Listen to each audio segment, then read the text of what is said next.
Hello, hello. Hey, you got some smoke Playing with fire. playing with fire, huh? What's going on over there? I'm just burning a little bit of sage, Mm-hmm. cleansing a little bit of the moment for me, for us, this joint experience. Also, drag queens and fire. What could go wrong?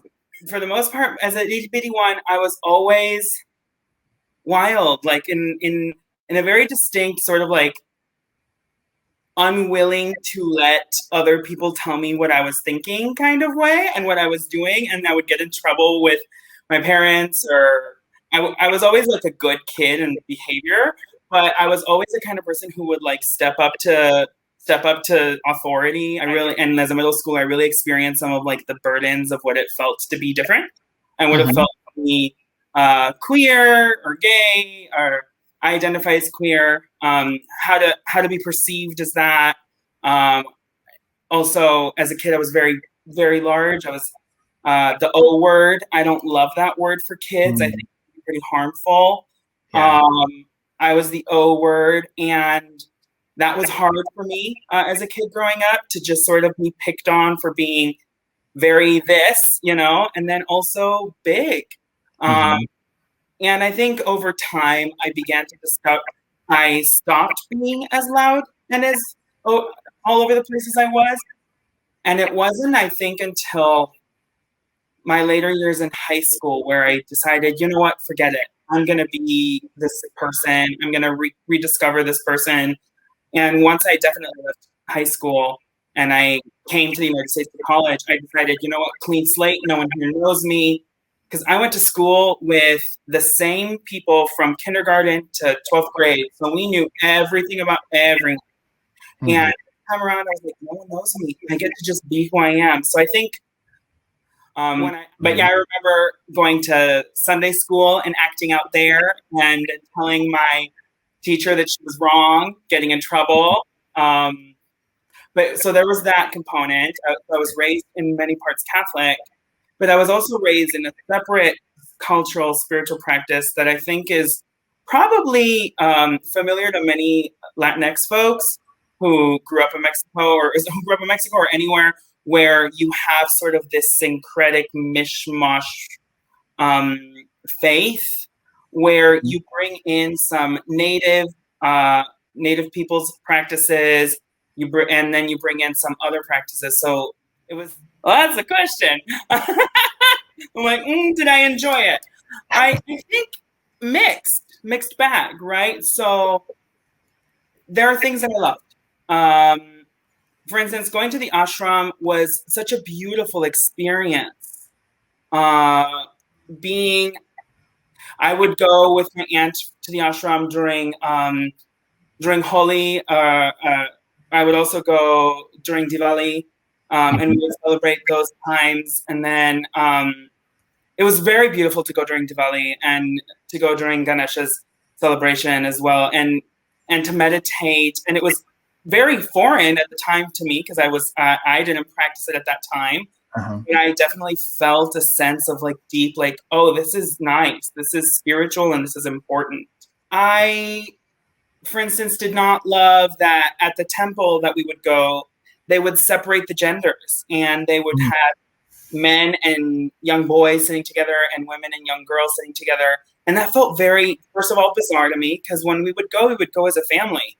And I would sit with my dad, and then my mom would be like on the entire other side, like sitting with a bunch of people I didn't know. And oh, thank you, Nicole. And that kind of irked me, right? The experience of like this separation of genders was so arbitrary and bizarre. Religion has a culture, it has a tradition. You go to church for Easter. You fast.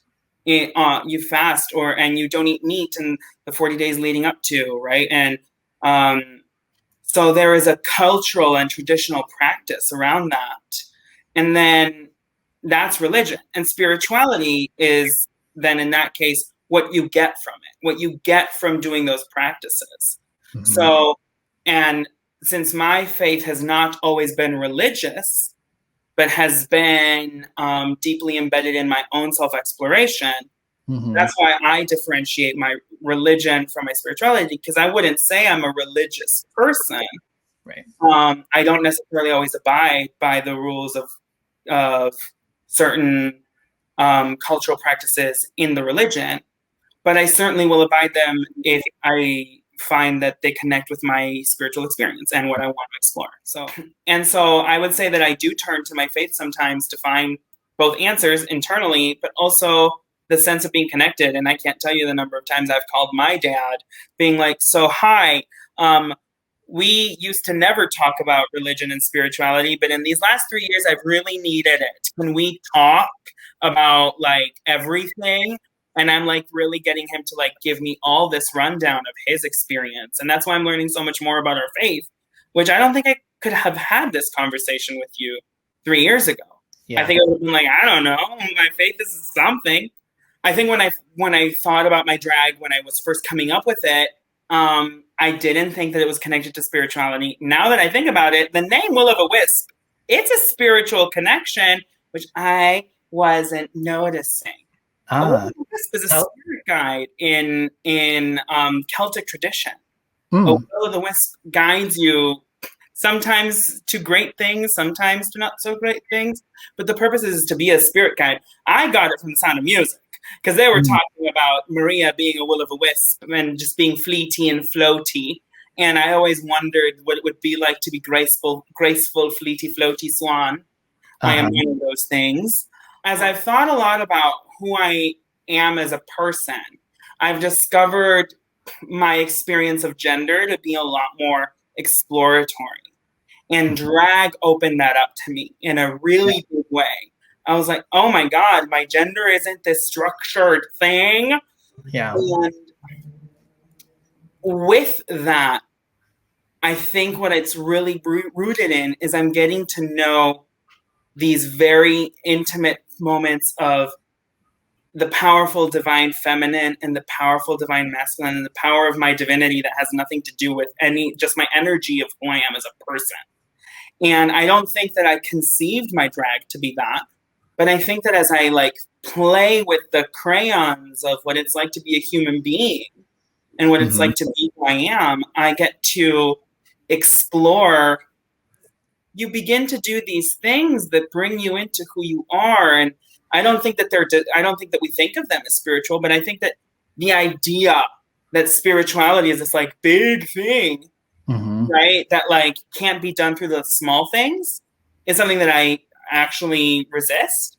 And so for me, accessing my spirituality through drag makes sense because I have a ritual, I have a practice. And when I put on the lashes, when I put on the wig, yes, am I feeling myself? Absolutely. But I'm feeling myself because all of a sudden a part of me feels alive. Like, sis, get it together, come to Jesus, and tell yourself that you are willing to get it done because you care about what you're doing and because you love this. I don't know. I don't think a lot about like, I don't know what saints were thinking or not, but sometimes I wonder, they talk a lot about ecstasy. They talk a lot about the experience of feeling bliss through spirituality, feeling the bliss of the connection to God, the bliss of the connection to angels that guide them. Whether you believe in one life and an afterlife, and many, many, many lives, regardless of what you believe, you're in this one right now, right? Like that is the truth. You're here right now doing this thing, this moment. And regardless of your belief, you might as well have a fantastic time. So putting on a character, I think, is a channel by which you can discover things about yourself. Yeah. You don't have to. Willa has granted Tony the confidence to be someone unstoppable, right? And I'm like, Willa would not stand for this. I work in HIV and LGBTQ health advocacy. And I also used to work in mental health advocacy. So I bring that all together. I'm getting a master's in public health because I decided that it was the right time to go to school. The integration of drag and spirituality, it doesn't seem like that has been a challenge for you. But what would you say to somebody who might be challenged by integrating their drag and spirituality? I mean, I wouldn't say that it hasn't come easy, right? Like these things don't just come for free. I think incorporating your drag and your spirituality involves an intimate moment of yourself, right? You need to really trust that you have the power in getting to know yourself. And getting to know yourself is a hard thing to do. And it's something that not a lot of us care to do sometimes, because when you look in the mirror, when you turn the magnifying glass on yourself, sometimes the things hurt or they're scary. Spirituality it's almost the effect of that practice. The practice of like radical self-acceptance and the practice of radical self-love. And when I talk about radical self-acceptance, I'm talking about every moment. Like as I was getting ready today, I had to put on like 2 belts because I was like, oh no, the rolls. And then I was like, no one's gonna see these rolls, girl. And I was like, but I need to feel this whole moment. And I was like, girl, stop. And then I still wore them. But then I realized it was like, I'm wearing them because I want to feel like I'm wearing them so I can feel gorgeous. But I'm not wearing them to look good. Drag is a power of activism, of visibility, of power. And I've been inspired. In Chicago, there's been this massive movement around the liberation of Black drag queens, the liberation of Black drag kings, the liberation of Blackness, and to grant a space and to empower the Black community in a way that's never happened before, and to reclaim space and reclaim time. Joe Mama has been inspiring in the city, leading the Drag March for Change last year, and then creating the Chicago Black Drag Council. I want to plug that. I'm not a part of it, but I have so many friends who I love who are a part of it. Lucy Stuhl, Miss Toto, Luke, I mean, people who are so fantastic, so absolutely devoted to the movement of empowering and celebrating Black lives. And I mean, last year taught us just how much we need to reckon with our experience of not being a country that affirms Blackness, and that we're not yet at the place of saying Black Lives Matter as a community as a whole.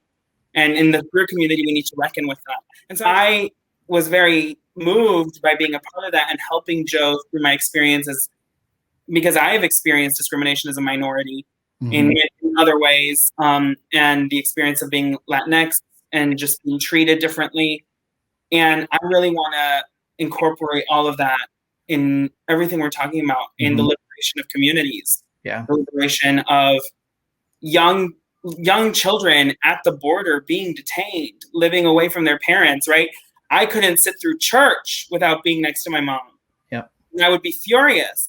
Can you imagine what it's like to be a young toddler not being around your mother, or being a mother not being around your child? The fact that they're starving themselves in support of Black Lives Matter of last summer. I really want to bring up attention to these issues, and the attention that the intersections of our power is that drag has helped me find power, and that power I want to use to fight for justice and equity, and to empower our communities into continuing to fight for the vulnerable communities around us. To fight for immigrants, to fight for Latinx communities, to fight for Black communities, to fight for trans communities, to fight for our siblings who deserve justice. This is a time to support Black businesses, to support Black communities, to fight for organizations that fight for Blackness, like in Chicago, the Brave Space Alliance, which fights for Black trans communities and supports them in every way possible. Or Sista Afia, a community-based mental health organization that's based at Black women empowering Black women for mental health and access to mental health resources. And I think that these are the kinds of things that I care about as a human being.